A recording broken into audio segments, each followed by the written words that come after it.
내가 매일 기쁘게 샬롬. 사랑하는 영락교회 성도 여러분, 지난밤도 평안하셨죠? 오늘은 2022년 4월 7일 목요일 아침입니다. 말씀으로 하루를 여는 내가 매일 기쁘게 아침 경건의 시간을 시작하겠습니다. 오늘 하루도 하나님과 동행하는 은혜와 평강의 날 되시길 기원합니다. 오늘 찬양은 찬송가 336장 환난과 핍박 중에도입니다. 함께 찬송하겠습니다.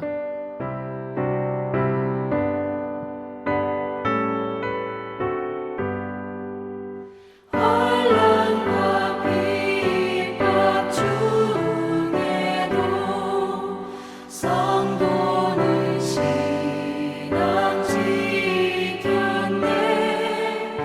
이 신앙 생각할 때에 기쁨이 충만하도다. 성도의 신앙 따라서 죽도록 충성하겠네. 옥중에 매인 성도나 양심은 자유하단네. 우리도 고난받으며 죽어도 영광 되도다. 성도의 신앙 따라서 죽도록 충성하겠네.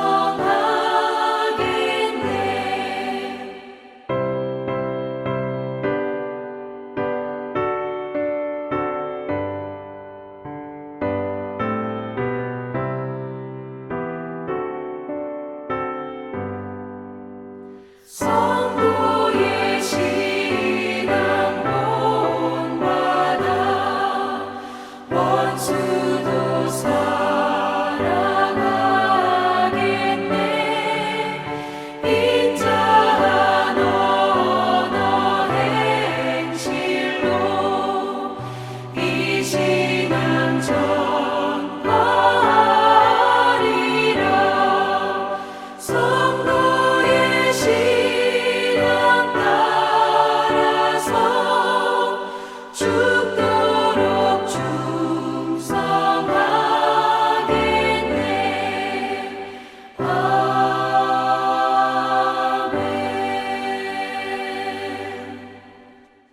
함께 기도하겠습니다. 사랑과 은혜가 풍성하신 하나님, 저희 인생에 새 날을 허락해 주셔서 감사합니다. 오늘도 하나님의 말씀 앞에 섭니다. 하나님의 말씀을 묵상할 때에 저희 눈과 마음을 열어 주의 말씀의 놀라운 것들을 깨달아 알게 해주시고 주신 말씀에 순종하는 하루가 되게 주옵소서. 오늘도 저희의 영혼과 삶에 은혜와 진리의 빛을 비춰 주시옵소서. 예수님의 이름으로 기도드립니다. 아멘. 이제 오늘 말씀 묵상 본문을 봉독하겠습니다. 오늘 본문은 신약성경 요한복음 16장 16절부터 24절까지 말씀입니다. 함께 봉독하겠습니다. 16절입니다. 조금 있으면 너희가 나를 보지 못하겠고 또 조금 있으면 나를 보리라 하시니 제자 중에서 서로 말하되 우리에게 말씀하신 바 조금 있으면 나를 보지 못하겠고 또 조금 있으면 나를 보리라 하시며 또 내가 아버지께로 감이라 하신 것이 무슨 말씀이냐 하고 또 말하되 조금 있으면이라 하신 말씀이 무슨 말씀이냐 무엇을 말씀하시는지 알지 못하노라 하거늘 예수께서 그 묻고자 함을 아시고 이르시되 내 말이 조금 있으면 나를 보지 못하겠고 또 조금 있으면 나를 보리라 하므로 서로 문의하느냐. 내가 진실로 진실로 너희에게 이르노니 너희는 곡하고 애통하겠으나 세상은 기뻐하리라. 너희는 근심하겠으나 너희 근심이 도리어 기쁨이 되리라. 여자가 해산하게 되면 그 때가 이르렀으므로 근심하나 아기를 낳으면 세상에 사람 난 기쁨으로 말미암아 그 고통을 다시 기억하지 아니하느니라. 지금은 너희가 근심하나 내가 다시 너희를 보리니 너희 마음이 기쁠 것이요 너희 기쁨을 빼앗을 자가 없으리라. 그 날에는 너희가 아무것도 내게 묻지 아니하리라. 내가 진실로 진실로 너희에게 이르노니 너희가 무엇이든지 아버지께 구하는 것을 내 이름으로 주시리라. 지금까지는 너희가 내 이름으로 아무것도 구하지 아니하였으나 구하라. 그리하면 받으리니 너희 기쁨이 충만하리라. 아멘. 오늘 말씀 묵상을 함께 나누겠습니다. 첫째는 오늘 묵상 본문의 핵심 내용을 살펴보겠습니다. 오늘 본문은 예수님의 십자가 죽음과 부활에 대한 제자들의 질문과 예수님의 대답, 그리고 기도 응답의 약속에 대해 말씀하고 있습니다. 오늘 본문은 크게 두 부분으로 나눌 수 있습니다. 먼저 본문 16절에서 22절까지는 예수님의 십자가 죽음과 부활에 대한 제자들의 질문과 예수님의 대답에 대한 말씀입니다. 예수님께서 내가 조금 있으면 너희는 나를 보지 못하겠고 그리고 조금 있으면 나를 볼 것이라고 말씀하셨습니다. 하지만 제자들은 이 말이 무슨 말인지 전혀 이해하지 못했습니다. 제자들은 예수님의 십자가와 부활에 대해서 전혀 이해하지 못했던 것입니다. 오늘 본문에 보면 굉장히 많이 반복되고 있는 말씀이 있습니다. 바로 조금 있으면입니다. 조금 있으면 이란 말씀이 무려 7번이나 나옵니다. 이 조금 있으면의 원어는 미크로스인데 이것은 시간이나 공간 그리고 상태와 관련해 작다는 의미입니다. 이 단어는 요한복음에서 주로 예수님의 죽음과 관련해 제자들이나 세상에 잠시 함께 있다는 개념으로 사용되었습니다. 또한 예수님은 자신이 다시 오심, 곧 부활과 관련해서도 이 표현을 사용하셨습니다. 이것은 조금만 기다리고 참고 버티면, 조금만 더 헌신하고 희생하면 꼭 복 있는 날이 온다는 것을 뜻합니다. 그리고 그 고통의 고난의 시간이 아주 짧은 시간이라고 반복해서 말씀하고 계십니다. 예수님은 큰 고난을 앞두시고 그 시간을 조금만 참으면 고통의 때가 지나가 버릴 것이라고 하시는 것입니다. 보통 고통받고 고난 가운데 있는 시간은 참으로 길게 느껴집니다. 당하는 사람에게 시간은 상대적입니다. 그러나 예수님은 하나님께서 함께 하시는 고난이기에 그것을 아주 짧은 시간, 조금 있으면으로 여기셨습니다. 그리고 그 고난 가운데 있는 고통을 짧은 시간이기에 기억하지 아니하느니라 라고 말씀하십니다. 세상의 것들은 지는 꽃처럼 풀잎에 맺힌 이슬처럼 지나가는 바람처럼 잠깐 존재할 뿐입니다. 죽음이 속히 다가오지만 죽음의 고통은 우리를 영원토록 괴롭히지는 못합니다. 여자가 해산의 때가 되면 근심하나 아이를 낳으면 기쁨으로 인하여 고통을 다시는 기억하지 않습니다. 조금 후에 일어날 십자가는 슬픔을 조금 후에 일어날 부활로 거두어 갑니다. 모든 것은 다 속히 지나갑니다. 모든 걸 다 바꿔버립니다. 기쁨이든지 세상에서 겪는 고통이든지 육체적인 아픔이든지 오래가지 않습니다. 우리는 믿음 안에서 이 시간들을 보내며 더 큰 영광을 바라보면서 지금의 시간을 감당하면 우리 주님께서 우리 가운데 큰 기쁨을 누리게 하실 것입니다. 그 큰 기쁨을 누리시는 여러분 모두가 되시길 소망합니다. 또 본문 23절과 24절 말씀은 기도 응답의 약속에 대한 말씀입니다. 우리가 기도하면 반드시 기대하는 것이 바로 응답받는 것입니다. 그래서 기도하고 나서 응답이 없으면 기도하는 것을 하나마나한 것으로 여기거나 아무런 의미도 가치도 없는 것으로 여길 때가 있습니다. 우리가 기도에 대해 분명히 해야 하는 것은 기도란 우리의 소원 성취를 위한 수단이 아니라 인격적인 신뢰를 바탕으로 이루어지는 거룩한 행위이며 우리 신앙생활의 생명을 좌우하는 결정적인 삶의 태도라는 것입니다. 왜냐하면 기도한다는 것은 하나님과의 소통이며 영적인 교제이기 때문입니다. 우리는 이것을 잊지 말아야 합니다. 그리고 또 한 가지 분명히 해야 하는 것은 우리의 죄로 인해 끊어졌던 하나님과의 관계를 예수님의 십자가 사건을 통해 다시금 회복시키셨다는 것입니다. 뿐만 아니라 자유롭게 하나님 앞으로 나아갈 수 있게 하셨다는 것입니다.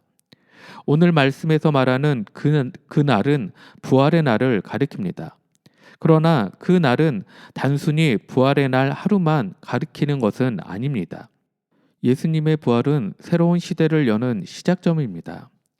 예수님의 부활은 새로운 시대를 여는 상징적 사건입니다. 그러므로 여기서 말하는 그날은 부활로 말미암아 시작되는 새로운 시대를 가리킵니다. 구약 시대에는 하나님께 기도하려면 제사장을 통해야만 했습니다. 그러나 이제는 그럴 필요가 없습니다. 예수님의 부활로 새로운 시대가 열렸습니다. 이제 우리는 자유롭게 하나님께 나아갈 수 있게 되었습니다. 그럼 둘째로 오늘 묵상 본문에 나타난 예수님은 어떤 분인지를 살펴보겠습니다. 오늘 묵상 본문에 나타난 예수님은 우리의 필요를 아시고 우리가 구하는 것을 주시는 분이십니다.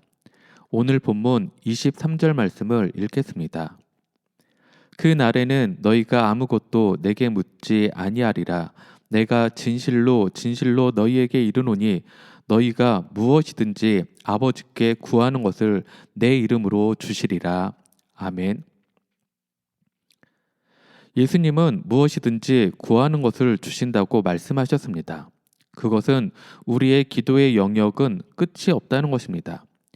영적인 문제뿐만 아니라 우리 삶의 모든 문제까지 다 포함되어 있다는 것입니다.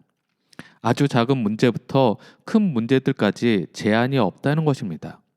그런데 문제는 우리에게 있습니다. 우리는 기도하면서도 먼저 스스로 기도의 영역을, 다시 말하면 하나님의 능력을 제한하여 정작 하나님의 도움이 필요한 것을 구하지 못할 때가 있다는 것입니다. 하지만 예수님은 분명히 말씀하십니다. 무엇이든지 구하라고 말입니다. 큰 일, 작은 일, 쉬운 일, 어려운 일 할 것 없이 무엇이든지 구하라고 말입니다. 그런데 거기에는 조건이 하나 있습니다. 바로 예수님의 이름으로 구해야 아버지께서 주신다고 약속하셨습니다. 그런데 우리는 보통 하나님께 구하기보다는 자신의 힘으로 문제를 해결하려고 하다가 실패를 맛봅니다. 또 우리는 자기 자신은 하나님께 도움과 은혜를 요청할 만한 자격이 없어서 기도를 못하겠다고 말하기도 합니다. 맞습니다. 우리는 이렇게 연약하고 부족한 자들입니다. 그러기에 자신의 부족을 깨닫고 예수님의 이름을 의지하여 나아가야 하는 것입니다. 그리고 그렇게 나아갈 때 하나님께서 우리의 기도를 들으시고 응답하여 주시는 것입니다. 그리고 응답을 받았을 때 우리 안에 기쁨이 충만해지는 것입니다. 왜냐하면 살아계신 하나님을 경험한 놀라운 사건이 되기 때문입니다. 전능하신 하나님과 교제하며 소통한다는 사실을 깨닫기 때문입니다. 오늘 우리가 살고 있는 시대가 어떤 시대입니까? 너무나도 힘들고 어려운 시대입니다. 근심거리가 얼마나 많은지 모릅니다. 그리고 너무나도 위험한 시대입니다. 지금도 전쟁을 통해 얼마나 많은 사람이 죽어가고 있습니까? 이런 시대를 살면서 어찌 기도 없이 안심하고 살아갈 수 있겠습니까? 기도하지 않고 여기까지 평안하게 지내왔다면 그것이 바로 기적입니다. 아니면 우리를 대신해서 누군가가 대신 눈물을 흘리며 간구해준 덕분에 평안하게 지금까지 지내온 것일 것입니다. 이런 모든 상황들 가운데 근심을 물리치고 승리하고 평안할 수 있는 길은 기도에 힘쓰는 것뿐이 없습니다. 무엇이든지 구하는 것을 주시는 주님께 말입니다. 무엇이든지 기도함으로 근심을 기쁨으로 바꾸는 여러분 모두가 되시길 주님의 이름으로 축원합니다. 마지막으로 오늘 말씀 묵상이 나에게 주는 교훈과 메시지를 살펴보겠습니다. 오늘 나에게 주는 교훈과 메시지는 참된 성도는 자신의 유익이 아니라 하나님의 영광을 위해 기도하는 자라는 것입니다. 오늘 24절 말씀을 함께 읽겠습니다. 지금까지는 너희가 내 이름으로 아무것도 구하지 아니하였으나 구하라 그리하면 받으리니 너희 기쁨이 충만하리라. 아멘. 언제나 우리의 기도가 하나님의 영광을 위한 기도가 될 수 있도록 우리는 힘써야 합니다. 물론 신앙생활을 갓 시작한 분들은 기도가 주로 나 자신을 위한 것일 수도 있습니다. 우리 하나님은 자비로운 분이라서 그런 기도도 종종 들어주십니다. 그러나 신앙이 성숙되어지면 기도도 성숙되어져야 합니다. 참된 성도는 오직 하나님의 영광을 위해 기도해야 합니다. 나 자신을 위해서 기도할 때도 나의 개인적 성공을 위해서가 아니라 하나님의 영광을 위해 기도해야 합니다. 예수님께서는 기도할 때 어떻게 해야 되는지 말씀해 주십니다. 바로 내 이름으로 기도하라는 것입니다. 예수님의 이름으로 기도하라는 것입니다. 예수님의 이름으로 기도한다는 것은 무엇입니까? 이것은 예수님의 그 이름의 능력을 인정한다는 것입니다. 반대로 우리의 이름에는 아무 자격이 없다는 것을 의미하기도 합니다. 예수님이 아닌 내 이름으로 기도를 하게 된다면 우리는 거절당할 수밖에 없다는 것입니다. 왜냐하면 우리는 하나님 앞에서 자격이 없는 사람이기 때문입니다. 내가 무엇을 잘했다 하더라도, 내가 어떤 선한 일을 많이 하였다 하더라도 우리 자신의 이름으로는 결코 하나님 앞에 나아갈 수가 없습니다. 그러므로 우리는 완전하신 예수님의 이름을 힘입어서만 하나님 앞에 나아갈 수가 있는 것입니다. 또 예수님의 이름으로 기도한다는 것은 예수님의 뜻을 따른다는 것을 의미합니다. 왜냐하면 예수님의 이름으로 기도한다는 것은 예수님의 삶과 인격으로 기도한다는 뜻이기도 하기 때문입니다.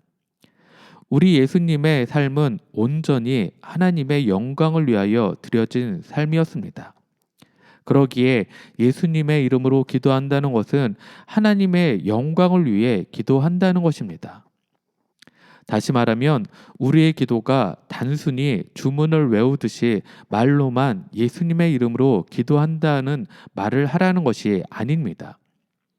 우리의 기도를 통해 예수님의 이름이 드러나고 예수님의 이름이 찬양을 받으시고 영광을 받기에 합당한 일들, 예수님을 따르는 일들을 구하는 것이 바로 예수님의 이름으로 기도하는 것입니다. 그리하여 전적으로 하나님의 영광을 위해 기도해야 하는 것입니다. 이것이 성숙한 자의 바로 참된 성도의 기도인 것입니다.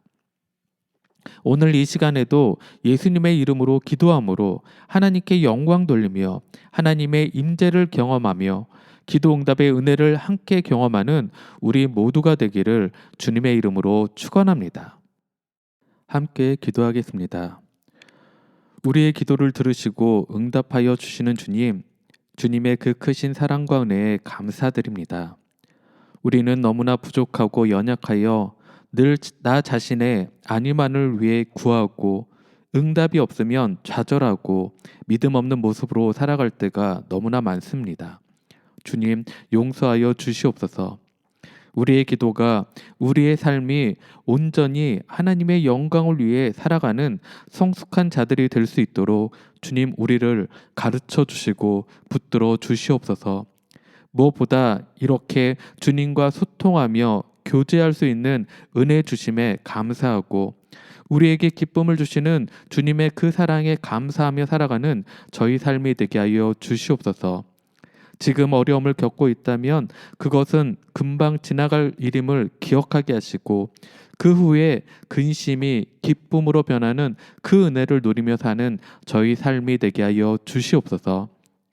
이제는 우리 주 예수 그리스도의 크신 은혜와 하나님의 놀라우신 사랑하심과 성령님의 감화 감동 교통하심이 우리의 근심을 기쁨으로 바꾸실 것을 믿으며 예수 그 이름의 능력을 믿고 우리 가운데 행하실 일들을 기대하며 온전히 하나님의 영광을 위해 살기로 결단한 사랑하는 모든 성도들 머리 위에 그들의 가정과 생업 위에 지금부터 영원토록 함께 하시길 간절히 축원하옵나이다.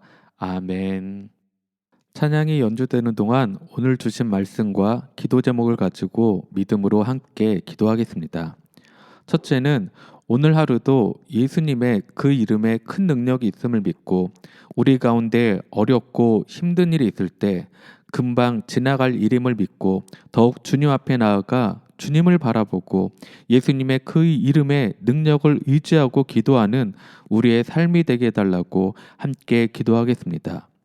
둘째는 우리 영락교회 모든 성도와 교회 공동체를 은혜와 평강으로 지켜주시고 무엇보다 몸에 연약함이 있는 자들에게 찾아가 주셔서 치유하시고 회복시켜 주시길 기도하겠습니다. 또 선교지와 선교사님들을 지켜주시고 보호해 주시기를 중보하며 기도하겠습니다.